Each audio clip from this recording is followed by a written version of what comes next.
નમસ્કાર મિત્રો, જય હિન્દ, જય ભારત. સ્વાગત છે તમારું આપણી પોતાની યુટ્યુબ ચેનલ ગુજરાત અપડેટ પર. તો મિત્રો, હાલમાં વિશ્વમાં યુદ્ધ જેવી પરિસ્થિતિ સર્જાઈ રહી છે. ખાસ કરીને મધ્ય પૂર્વ વિસ્તારમાં વધતા તણાવને કારણે સમગ્ર વિશ્વ ચિંતિત છે. જો પરિસ્થિતિ વધુ ગંભીર બને તો તેનો સીધો અને પરોક્ષ અસર ભારત પર પણ પડી શકે છે. તો મિત્રો, સૌથી પહેલું મોટું નુકસાન થઈ શકે છે તેલ અને પેટ્રોલના ભાવમાં વધારો. જી હા મિત્રો, ભારત પોતાની જરૂરિયાતનો મોટો હિસ્સો કાચા તેલની આયાત કરે છે, ખાસ કરીને મધ્ય પૂર્વ દેશોમાંથી. જો તે વિસ્તારના દરિયાઈ માર્ગો જેમ કે સ્ટ્રેન્ચ ઓફ હોર્મઝ બંધ થઈ જાય અથવા અસુરક્ષિત બને તો તેલની સપ્લાય ખોરવાઈ શકે છે. પરિણામે પેટ્રોલ ડીઝલ મોંઘા થશે અને તેની સીધી અસર સામાન્ય લોકોના ખિસ્સા પર પણ પડશે. મિત્રો, બીજું મોટું નુકસાન થઈ શકે છે કે મોંઘવારીમાં વધારો.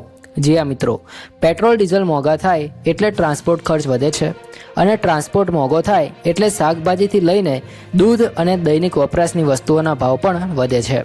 એટલે યુદ્ધ ભલે હજારો કિલોમીટર દૂર ચાલે, તેની અસર આપણા રસોડા સુધી આવી શકે છે. મિત્રો, ત્રીજું મહત્વનું છે ભારતીય અર્થવ્યવસ્થા પર દબાણ. જી હા મિત્રો, યુદ્ધને કારણે આંતરરાષ્ટ્રીય બજારોમાં અસ્થિરતા આવે છે. શેર બજારમાં ભારે ઉતાર ચઢાવ જોવા મળે છે. જો પરિસ્થિતિ લાંબા સમય સુધી ચાલે તો રોકાણકારો સાવચેત બની જાય છે અને વિકાસની ગતિ ધીમી પડી શકે છે. મિત્રો, ચોથું છે ભારતીય નાગરિકોની સુરક્ષા. મિત્રો, મધ્ય પૂર્વ દેશોમાં લાખો ભારતીયો કામ કરે છે. જો યુદ્ધ વધુ વિકરાળ બને તો તેમને પરત લાવવાની જરૂર પડી શકે છે. જેમ કે પહેલાં યુક્રેન સંકટ દરમિયાન ભારત સરકારે ઓપરેશન ગંગા ચલાવ્યું હતું. તેવી સ્થિતિ ફરી સર્જાય તો સરકાર પર મોટો દબાણ આવી શકે છે. મિત્રો, પાંચમું છે કે રક્ષા ખર્ચમાં વધારો. જી હા મિત્રો, જો વૈશ્વિક સ્તરે તણાવ વધે તો ભારતે પોતાની સુરક્ષા વધુ મજબૂત કરવાની જરૂર પડે છે. ખાસ કરીને પડોશી દેશો જેમ કે પાકિસ્તાન અને ચાઇના સાથેના સંબંધોને ધ્યાનમાં રાખીને રક્ષા તૈયારીમાં વધારો કરવો પડે છે, જેના કારણે સરકારનો ખર્ચ વધે છે.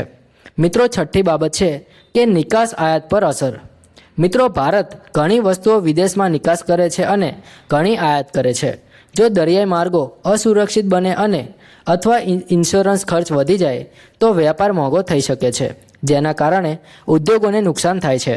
પરંતુ મિત્રો, અહીં એક સકારાત્મક બાબત પણ છે કે ભારત છેલ્લા કેટલાક વર્ષોમાં ઉર્જા ક્ષેત્રોમાં વિવિધતા લાવવાનો પ્રયાસ કરી રહ્યું છે અને આંતરરાષ્ટ્રીય સ્તરે સંતુલિત વિદેશ નીતિ અપનાવી રહ્યું છે, જેના કારણે ભારત તટસ્થ રહીને પોતાના હિતોને સુરક્ષિત રાખવાનો પ્રયત્ન કરે છે. અંતમાં મિત્રો, એટલું જ કહીશ કે યુદ્ધ માટે કોઈ પણ માટે સારું નથી. તે વિશ્વની અર્થવ્યવસ્થા, શાંતિ અને સામાન્ય લોકોના જીવન પર ગંભીર અસર કરે છે. ભારત પર તેની સીધી અસર થાય કે પરોક્ષ, પરંતુ તેની અસર ચોક્કસ રીતે અનુભવાય છે. મિત્રો, આપનો શું મત છે? શું ભારત આ પરિસ્થિતિનો સફળતાપૂર્વક સામનો કરી શકશે? તમારો મત કોમેન્ટમાં જરૂરથી લખજો.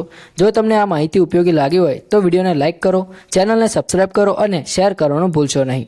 જય હિન્દ, વંદે માતરમ.